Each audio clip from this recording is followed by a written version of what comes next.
Hello' everyone. এতিয়া pre monsoon বৰ্ষাকাল চলি আছে।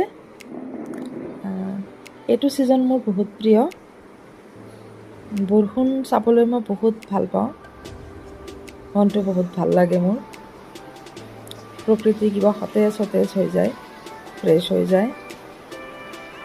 আমি আচলতে প্ৰত্যেকেই নিজৰ দৈনন্দিন কামত ব্যস্ত হৈ থাকোঁ। ইমানেই ব্যস্ত হৈ থাকোঁ যে নিজৰ কথা আমাৰ মনতে নাথাকে। কিন্তু এনেকুৱা দিন পালে আমাৰ অলপ সুবিধা হয় ব্যস্ততাৰ পৰা অকণমান আঁতৰি আহিবলৈ, কাৰণ আমাৰ বাহিৰত যাবলৈও উপায় নাথাকে।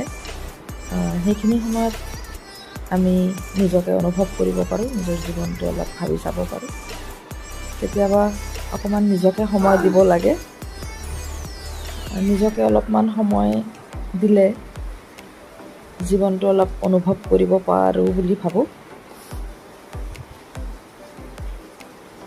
বৰষুণে যেনেকৈ গছ লতা সকলোখিনি চুই ফ্ৰেছ একদম পৰিষ্কাৰ কৰি দি আছে, সেনেকৈ আমি ব্যস্ততাৰ মাজতো অকণমান নিজকে সময় দিলে হয়তো আমাৰ মনটো বহুত ভাল লগা হৈ যায়, সতেজ হৈ যায়।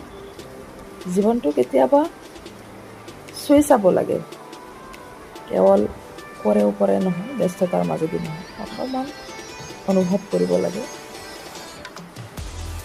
তেতিয়া ভাল লগা হৈ যায়। এতিয়া আবেলি বৰষুণৰ বতৰত সমোচা চাহ তৈয়াৰ কৰিছোঁ। আবেলি অকণমান বৰষুণৰ বতৰত জ্বলা খালে ভাল লাগে। মই ডিউটিৰ পৰা আহোঁতে কেইটামান চিংৰা লৈ আহিছিলোঁ চাহৰ লগত খাম বুলি। ইনভাৰ্টাৰৰ চাৰ্জ শেষ হৈ গৈছে, বৰষুণৰ কাৰণে কাৰেণ্ট অহা নাই। গতিকে আমি এই সমোচাখিনি গাখীৰ চাহৰ লগত উপভোগ কৰিম একেলগে। Candle light evening tea.